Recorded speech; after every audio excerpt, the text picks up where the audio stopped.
Welcome back to our channel, everyone. Today is Tuesday, a beautiful day to recover from the absolute roller coaster that was last night's General Hospital. Grab a coffee and settle in because we are running on zero sleep and pure adrenaline. Our brains simply will not shut off after that episode, and we desperately need to vent theories and unpack every single chaotic second of this drama with you all.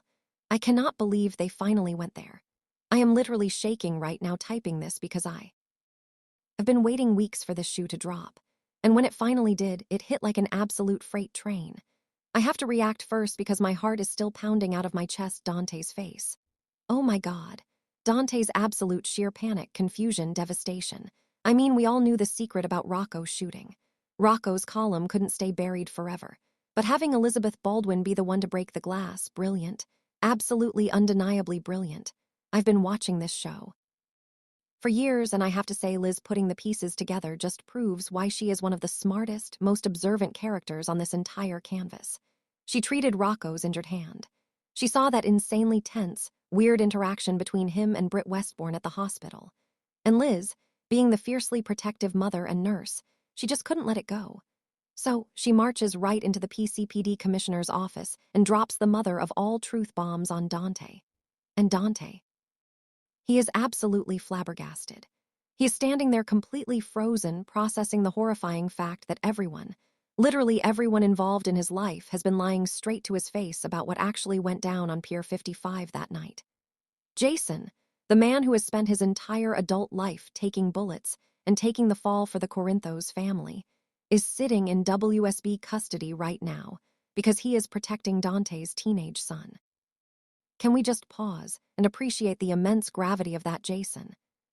Covered for Rocco, Jason let himself be hauled away, falsely imprisoned just to keep Combs' lethal crosshairs off a kid. But Combe is no idiot. Combe was facing Jason when he got shot in the back. He knows Jason didn't pull the trigger. And now Dante knows that Combe knows. The stakes have never been higher, and I am so here for this gritty high-stakes family drama. But wait, I'm getting ahead of myself. Let's talk about Lulu and Nathan for a second. Or should I say Cassius? I am so incredibly frustrated with Lulu right now. How blind can you possibly be? Nathan is practically sweating bullets, packing around her house, putting on the absolute maximum pressure. He is aggressively insisting that Lulu has to send Rocco away tonight. Tonight. No warning, no packing. Just ship the kid out of Port Charles immediately. And Lulu is standing there looking unhappy but completely missing the massive red flags waving right in front of her face. I mean, I know she thinks she's protecting her son with her boyfriend's help, but Cassius is a phase-on. He's panicking because he knows exactly what Ross Combe is capable of. Combe stabbed Marco Rios to death. If Combe finds out Rocco is the one who put a bullet in him, Rocco is dead meat. Cassius knows this and he is scrambling. Lulu argues back, of course, because she's a Spencer and she is stubborn to her core. She reminds Nathan that if she just randomly ships Rocco out of town in the dead of night, Dante is going to become incredibly suspicious. Well, newsflash. Lulu, Dante is already way past suspicious. Dante is fully in the loop now thanks to Elizabeth. I am absolutely dreading the inevitable confrontation between Dante and Lulu. It is going to be explosive. Remember when they fought over custody years ago? Yeah, it didn't work out quietly then. And this is going to be 1,000 times worse because Lulu has been actively covering up a shooting and letting Jason rot in federal custody. Will she finally confess to Dante? And more importantly, will she throw Nathan under the bus? Or will she keep protecting Cassie's fake identity? I am terrified for her, but also I kind of want Dante to rip her a new one for keeping this from him. Okay, back to the point. Let's shift gears to the Jerome Art Gallery because I am screaming at my television over this sunny Rick and Ava storyline. Rick Lansing is standing there looking all suave and mysterious, telling Ava, Jerome, "You asked for plenty, you'll get it." Now, if you don't know the context, that sounds super shady. It sounds like Rick and Ava are plotting some massive sinister takeover of the mob or something. But we know the truth. They're literally just planning an expensive art-related surprise for Elizabeth. Rick is trying to woo Liz. He wants to take her away for the weekend. And he's using Ava's gallery to put together some grand romantic gesture. It's actually kind of sweet in a twisted, toxic Rick Lansing kind of way. He genuinely wants to make this work with Liz.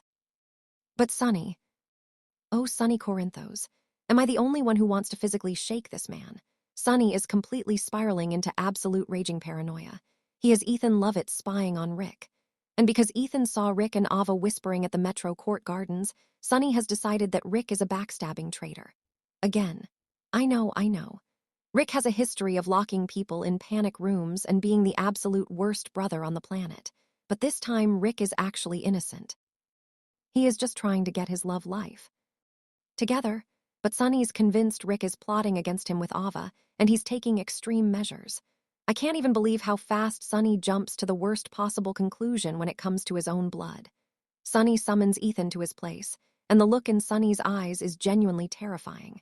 He looks Ethan dead in the face and says, "Once this starts, there's no stopping it." Ethan is probably standing there thinking they are finally going to launch the lethal takedown of Jen Sidwell. Ethan has been chomping at the bit to wipe Sidwell off the map for what he did to his mother, Holly. Ethan can practically taste the blood of revenge. But no, the preview is heavily implied that Sonny's extreme measures are actually about Rick. Is Sonny going to have Ethan kidnap his own brother for interrogation?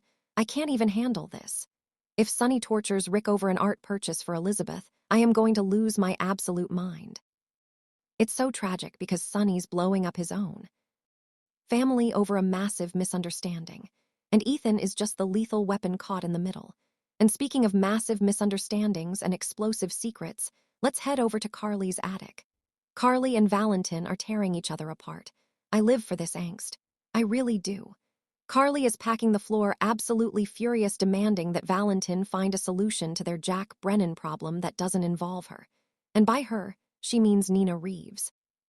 Carly is so blinded by her hatred for Nina that she can't see the tactical genius of Valentin's plan. Valentin wants to use Nina as bait to feed Brennan false information and trap him. It is a brilliant WSB-level spy tactic. Valentin is thinking 10 steps ahead like he always does, but Carly's throwing a massive fit. Find a solution that doesn't involve Nina. I mean, can we really blame her?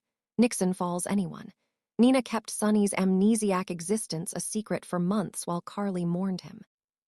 Carly is never ever going to trust Nina, and honestly, she shouldn't. But Valentin makes a valid point. He was married to Nina. He knows how she operates. He knows her deepest vulnerabilities, and he knows exactly how to manipulate her. Valentin knows that Nina is useful right now, but Carly is so incredibly hypocritical here. She's hiding a fugitive in her attic, and she was sleeping with Brennan, and now she's mad that Valentin wants to play dirty. Come on, Carly.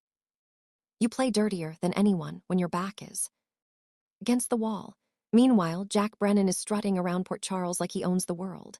He meets up with Nina and smugly asks, "You have something on Valentin Cassadine for me?" Brennan thinks he is the smartest guy in the room. He thinks he has Nina completely cornered because he's blackmailing her with that traffic cam footage of Willow. But is Brennan actually walking into a massive trap? Because let's remember, Brennan already broke into Carly's house. He already found out that Carly and Valentin are lovers. He knows they are working together. So why is he asking Nina for Valentin's location? Is Brennan playing Nina while Nina's playing Brennan while Valentin is playing everyone? My brain is literally twisting in knots trying to figure it out who is outsmarting who in this ridiculous spy game. And we can't talk about Nina without talking about the absolute horror show happening with Drew Kane. Drew is lying there paralyzed, helpless, staring at the syringe that Nina just placed. Coffee table. Willow, his own supposed loved one, shot him, paralyzed him, and is now blackmailing her own mother to keep him drugged. Nina is standing there holding a paralytic, getting a phone call from Valentin right in the middle of it. If Nina delays injecting Drew for too long, the effects of the last dose are going to wear off. Drew might actually gather enough strength to fight back or blink an SOS to Elizabeth. I am on the edge of my seat every time they show his room. I am praying that Drew gets a glimmer of hope. It has been a while since his last injection. Liz is pushing for communication tools. If Drew can just manage to communicate one single word, Willow's entire sick, twisted house of cards is going to come crashing down. But the spoilers say Drew will fail in the end, and Nina will do what Valentin asks her to do. It breaks my heart. Drew doesn't deserve this. He's trapped in his own body while the people he trusted most are plotting his permanent silence. Willow has become a complete monster, and Nina is right back to her old spineless ways, letting her psychotic daughter call the shots because she's terrified of losing access to her grandchildren. It is so dark and so deeply messed up. Let's circle back to the PCPD because I am still not over Dante. Dante is a man of the law. He has spent his entire career trying to separate himself from Sonny's mob lifestyle, trying to be the clean, by-the-book cop. And now he finds out his own son is a shooter. How does a father even begin to process that? Rocco didn't just shoot anyone. He shot the director of the WSB. This isn't a local Port Charles mugging. This is federal international spy-level treason. Dante is going to have to make the hardest choice of his life. Does he arrest his own son? Does he let Jason continue to take the fall? Does he join Lulu in the cover-up? The moral dilemma here is just staggering. I honestly think Dante is going to snap. He's been under so much pressure lately. Between Jason being locked up, Marco Rios's unsolved murder, and Jen Sidwell terrorizing the town, Dante is at his absolute breaking point. When he confronts Lulu, I want to see fireworks.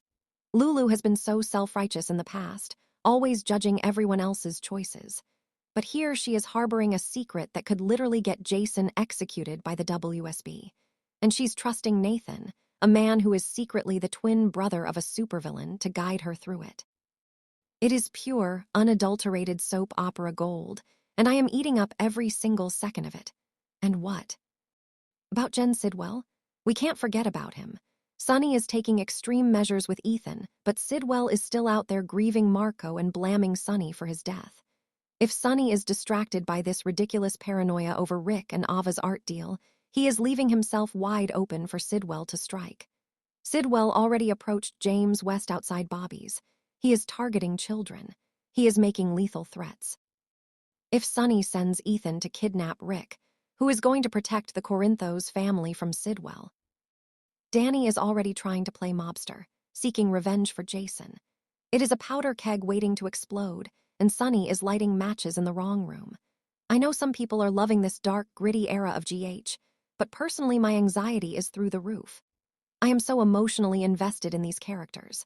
I've been watching since 2015, and seeing Jason sacrifice himself for the next generation of Spencers and Falconeries just hits me right in the feels. It reminds me of the old days, the true loyalty of Jason. But I hate seeing him suffer. I hate seeing Carly pushed to the brink, and I absolutely despise what they are doing with Willow. Remember when Willow was just a sweet school teacher? Yeah, it didn't work then either. But turning her into a cold-blooded attempted murderer who blackmails her own mother, it's a wild pivot. But I can't look away. It's like a train wreck in slow motion. So what is going to happen next? I predict Dante is going to burst into Lulu's house just as Chase is trying to pack Rocco's bags. He's going to catch them red-handed, and all hell's going to break loose.